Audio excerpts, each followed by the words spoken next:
You haven't seen Michael in years, right? Surely, you'll renounce any inheritance?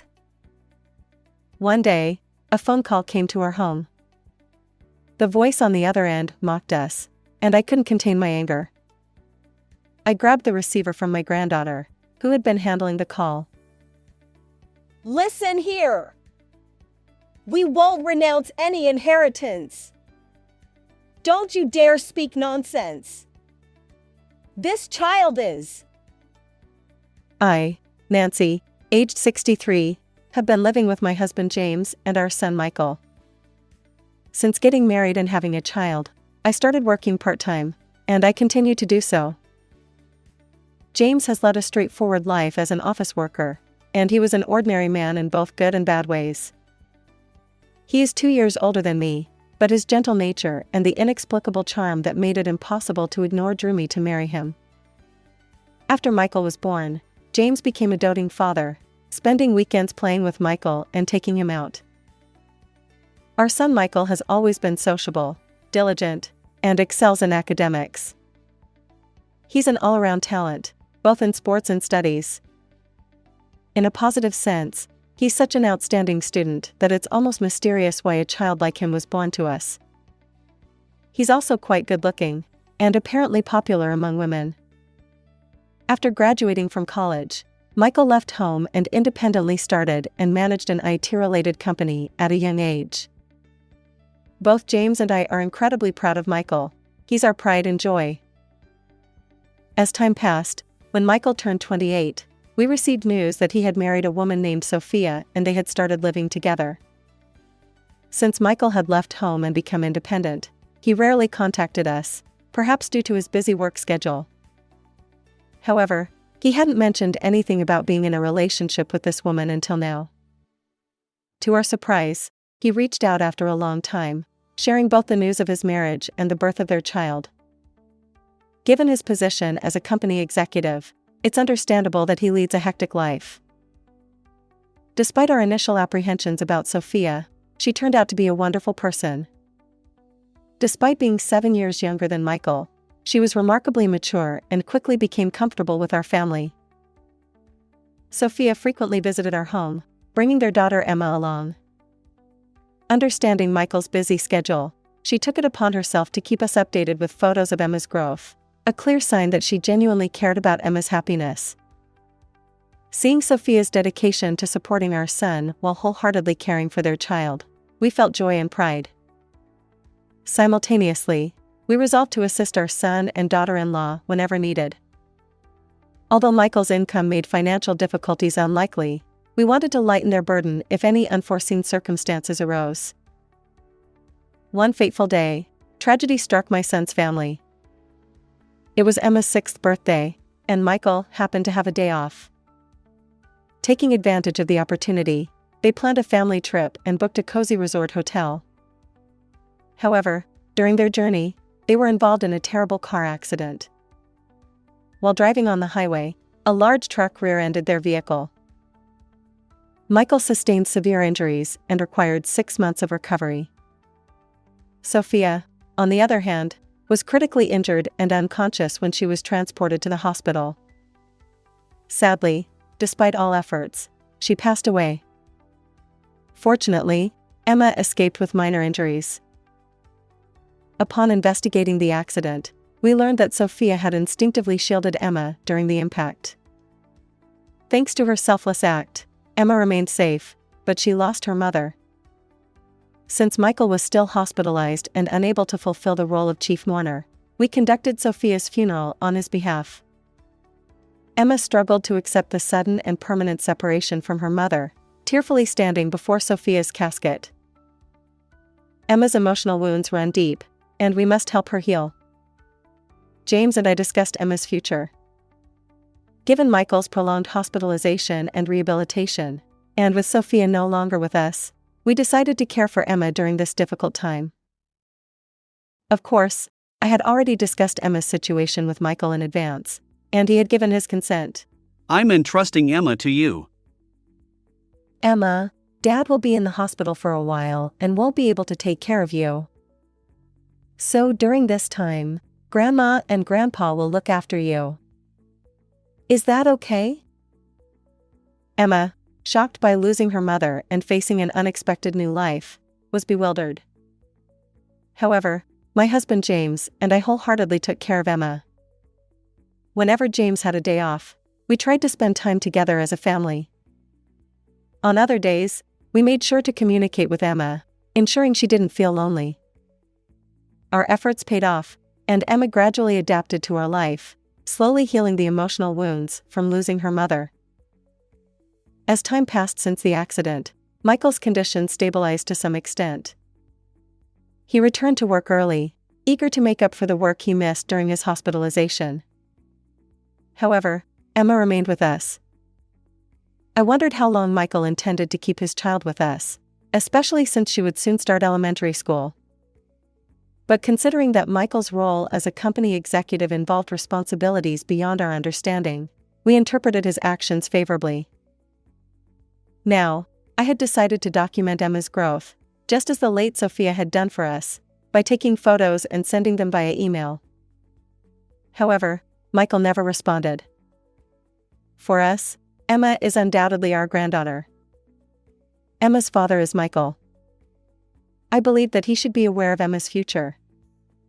Frustrated by his lack of communication, I sent him a straightforward email. Michael, I'd like to discuss Emma's elementary school enrollment. Could you visit us at home? If you're too busy, I can come to your place. Shortly afterward, Michael called me. I confronted him.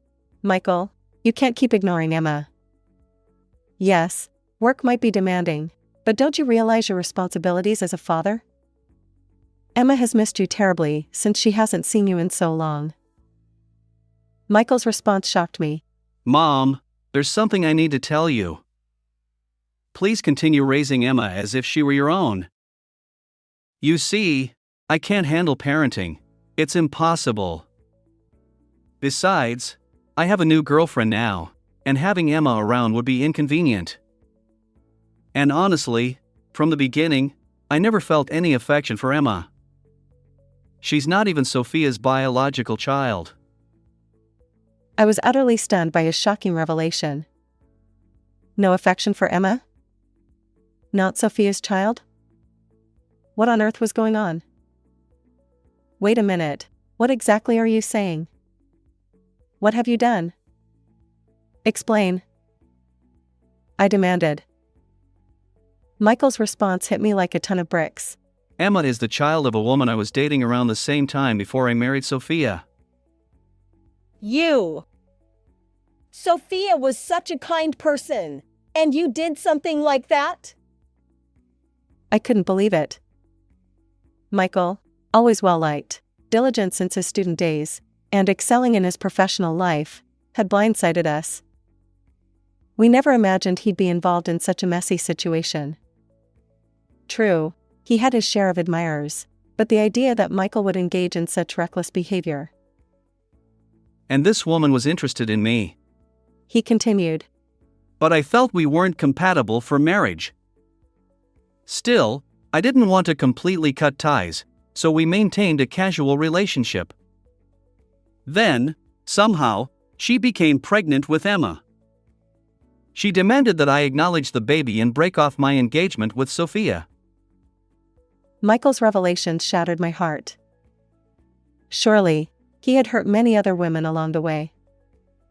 As a woman myself, anger toward our own child began to build. I had rejected everything, but that woman went ahead and gave birth to Emma without my consent, and then she took her own life, leaving her child behind and selfishly departing. You! You're not kidding, are you? You drove someone to suicide, and yet you think you're blameless? That's absurd. Clearly, you're the one at fault. My anger flared up at Michael's heartless behavior.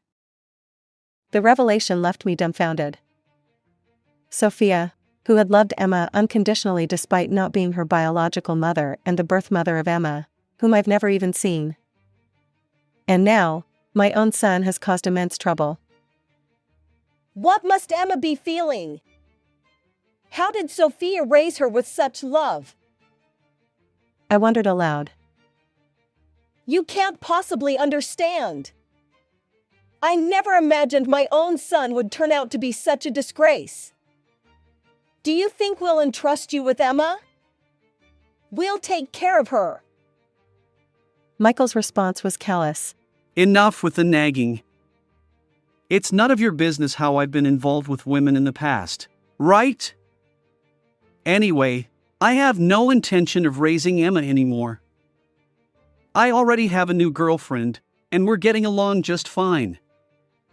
So, let Emma be taken care of on that side. As I listened more closely, I could hear laughter in the background, probably from the woman he was with.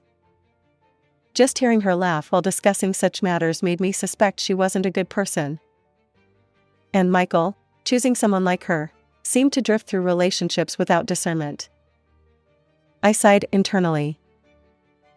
Even if I think it's futile, I'll offer one piece of advice. Being careless in relationships with women will only lead to trouble eventually. Michael's dismissive reply came swiftly. Sure. Thanks for your concern. Goodbye. Clearly, he found further conversation with me bothersome. Michael hung up with an air of resignation. Grandma, why were you so upset? I hugged Emma, holding back tears as I explained. Emma, your father seems to be very busy with work, and he can't take care of you alone.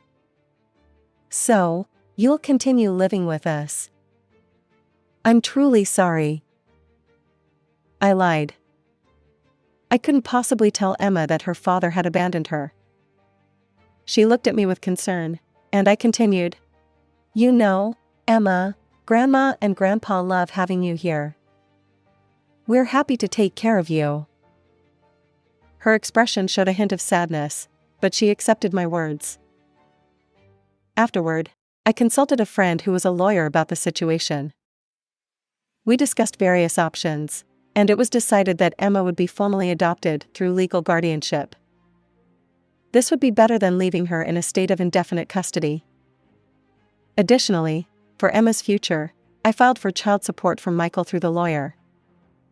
I knew that direct requests from me would likely be ignored, so involving a lawyer seemed more effective. Surprisingly, Michael accepted the child support claim without much resistance. Initially, he had hesitated, but he realized it was better to comply promptly rather than prolong the dispute. However, after the first few months of consistent payments, he stopped altogether. Despite several follow-up requests, there was no response, and I eventually gave up. As time passed, Emma turned 18 years old. I had decided that once Emma became an adult, I would reveal something I had kept hidden all these years. However, since Emma's university entrance exams were approaching, I waited until those were over. With the exams successfully completed and only the results pending, I finally disclosed the truth to Emma about what her father had told me. Emma was shocked. Even though it happened when she was young, the fact that I had kept this secret from her hit her hard. She learned that her biological mother was someone else entirely, and Sophia had been her nurturing mother. On the day I revealed this, Emma was so overwhelmed that she retreated to her room. But the next day, she approached my husband and me with a determined expression. Grandma, if you had told me the truth when I was little, I might not have handled it well. But I understand now that you were trying to protect me. I may not know what kind of person gave birth to me, but those who raised me until now were my late mother and my grandparents. So even if my father abandoned me, I don't feel any sadness. I've realized that. My husband and I cried tears of joy. And in my heart, I silently reported to Sophia in heaven. Your daughter has grown into an admirable young woman. A few days passed, and then one day, the home phone rang. Emma answered the call. I noticed her tense expression immediately, so I moved closer to eavesdrop. The caller identified herself as Michael's wife, The same woman whose voice I had heard during my last conversation with Michael. Emma's shock was palpable. Emma, you're Michael's child, right? I'm Michael's wife. You haven't seen him since then, have you? Yes, that's correct. Exactly. Now, here's the main point. Michael passed away recently. What? Is that true? Both Emma and I were taken aback. Despite the lack of communication, I never expected Michael to be gone. Strangely, his wife didn't sound particularly sad, despite being his spouse. Anyway, you haven't seen Michael in ages, and you've been living with your grandparents, right? So, you're practically strangers with Michael now. Considering that, you won't be inheriting anything, will you? Besides, it's not like you deserve any inheritance as a stranger.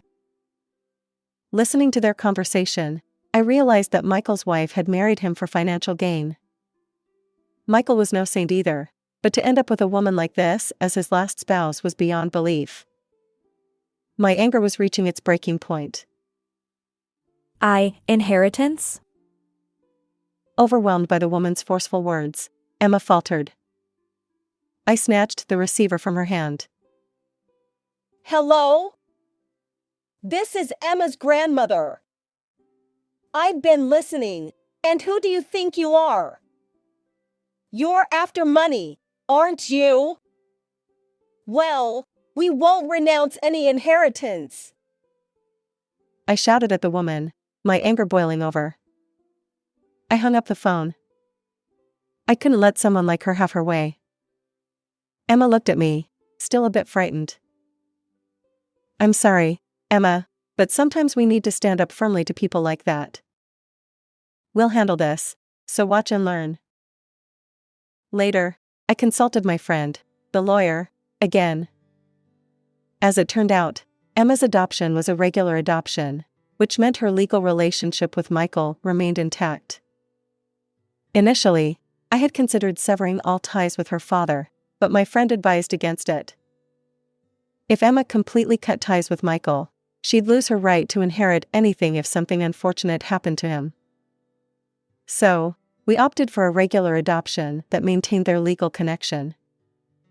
Through the lawyer, I made a statement to Michael's wife that Emma would not renounce her inheritance, and we demanded the unpaid child support that Michael had failed to pay.